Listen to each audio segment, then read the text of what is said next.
जिस व्यक्तित्व से पूरा हिंदुस्तान प्रेम करे और जिसे पूरी दुनिया सम्मान दे और जिस व्यक्तित्व के लिए पूरा हिंदुस्तान एक राय होकर भारत रत्न चाहे, उसे रतन टाटा कहते हैं। 1937 में पारसी परिवार में रतन टाटा का जन्म हुआ। बाद में जमशेदजी टाटा के बेटे रतन ने इनको गोद ले लिया।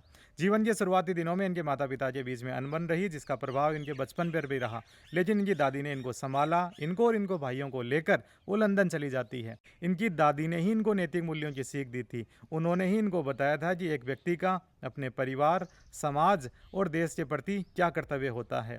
और रतन टाटा उन मूल्यों को जीवन भर नहीं भूले और उनके जीवन में ये विचार ही रिफ्लेक्ट होते हैं, जिस कारण से उनके प्रति सम्मान ऑटोमेटिकली ही आम भारतीय के मन में उमड़ पड़ता है। हायर स्टडीज़ के लिए रतन टाटा अमेरिका के कार्नेल यूनिवर्सिटी में दाखिला ले लेते हैं। वहाँ से उन्होंने आर्किटेक्चर में डिग्री पाई। बाद में रतन टाटा चाहते थे कि वो वहीं पर बसकर नौकरी करें। इसके लिए उन्होंने IBM को भी ज्वाइन कर लिया था और रतन टाटा वहीं पर रहकर शादी भी करना चाहते थे। लेकिन इसी दौरान इनकी दादी बीमार हो जाती है, जिस कारण रतन टाटा हिंदुस्तान आ जाते हैं। और उसी दौर में हिंदुस्तान और चीन के बीच में भी लड़ाई छिड़ रही थी। रतन टाटा जिस लड़की से शादी करना चाहते थे, उनके पिता ने कहा कि वो भारत में अपनी बेटी को नहीं भेजना चाहते।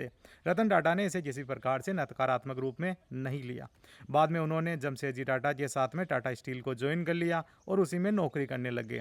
बाद में रतन टाटा ने अपने काम को ही अपना प्रेम मान लिया और टाटा कंपनी को नई ऊंचाइयों तक पहुंचाया।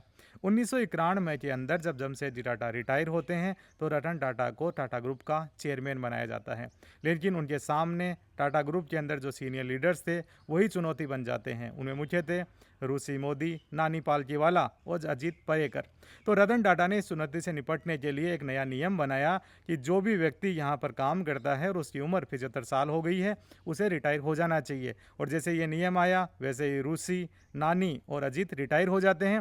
फिर शुरू होता है रतन टाटा के विजन और इनोवेशन का खेल। और रतन टाटा ने बहुत सारी कंपनियों में नवाचार स्टार्ट किए, नए नए क्षेत्र में अपनी कंपनी को आगे बढ़ाया और इस कंपनी को दुनिया की टॉप मोस्ट कंपनियों में शामिल करवा दिया। रतन टाटा ऑटोमोबाइल इंडस्ट्रीज़ के अंदर भी अपने आप को लेके जाते हैं, कार इंडस्ट्रीज़ में अपने नए कदम बढ़ाते हैं। लेकिन 1998 के अंदर उनका एक ड्रीम प्रोजेक्ट था इंडिका, वो फेल हो जाता है। इसलिए रतन टाटा बिल फोर्ड के पास में जाते हैं और चाहते हैं कि बिल फोर्ड इस कंपनी को खरीद ले।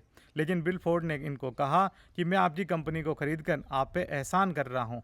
ये बात टाटा को नागवार गुजरती है। रतन टाटा बिना सौदा किए ही हिंदुस्तान आ जाते हैं। कुछ टेक्निकल जो दिक्कतें आ रही थी इंडिका में, उसको उन्होंने सुधारा, इसको नया इनोवेटिव बनाया और बाद में वापस इंडिका को बाजार में उतारा। तो इंडिका ने सफलता के नए आयाम गढ़ दिए। 2008 में समय ने पलटी मारी और बिल फोर्ड की कंपनी बर्बाद होने के कगार पे आ गई। तो बिल फोर्ड हिंदुस्तान आते हैं और वो चाहते हैं कि उनकी जगुआर लैंड रोवर का सौदा टाटा अपने साथ में कर ले। टाटा ने उनको मना नहीं किया और $2.3 बिलियन में ये सौदा पक्का कर देते हैं। तब बिल फोर्ड इन्हें कहते हैं कि आपने हमको बर्बाद होने से बचा लिया। ये जेंटलमैन रतन टाटा ही थे जिन्होंने अपने अपमान का बदला उपकार करके लिया। हिंदुस्तान में एयरलाइंस की शुरुआत भी जमशेदजी टाटा ने ही की थी। लेकिन आज़ादी के बाद भारत सरकार ने एयर इंडिया का अधिग्रहण कर लिया। लेकिन रतन टाटा ने अपने जीवन के अंतिम दिनों में वापस एयर इंडिया को टाटा ग्रुप की बना दिया था। ये रतन टाटा ही थे जिन्होंने आम मध्यम वर्गीय परिवार के सपने और उसकी ज़रूरत को समझा और उनके लिए लखटकिया कार टाटा नैनो बनाई। आम लोग उनके इस विज़न को नहीं समझ पाए और उनके इस ड्रीम प्रोजेक्ट को उन्होंने फेल्योर घोषित करवा दिया। लेकिन रतन टाटा फिर भी नकारात्मक नहीं हुए। उन्होंने अपने फिलॉन्थ्रोपिस्ट काम थे, उन्हें जारी रखा। हिंदुस्तान के अंदर उन्होंने कैंसर हॉस्पिटलों की चेन शुरू कर दी थी। इसके अलावा उन्होंने शिक्षा के क्षेत्र में भी काफ़ी अनुदान दिए। दुनिया में शिक्षा के क्षेत्र में दिए गए सबसे बड़े अनुदानों में से एक इनके द्वारा अपनी कार्नेल यूनिवर्सिटी को दिया गया $50 मिलियन का अनुदान भी आता है। चाय की टेटले हो या कॉफ़ी की स्टारबक्स, सब टाटा के ही ब्रांड हैं। हिंदुस्तान के अंदर ही 100 से ज़्यादा टाटा के ब्रांड आज अपना विश्वास बनाए हुए हैं। दुनिया के अंदर भी टाटा की एक अलग ही पहचान है और उस पहचान को दिला देने के अंदर सबसे बड़ा योगदान भी रतन टाटा का ही है। आज भले ही हमारे बीच में रतन टाटा नहीं है, लेकिन हिंदुस्तान और हिंदुस्तान की जनता उन्हें विश्वास दिलाना चाहती है कि रतन टाटा को कभी भुलाया नहीं जाएगा।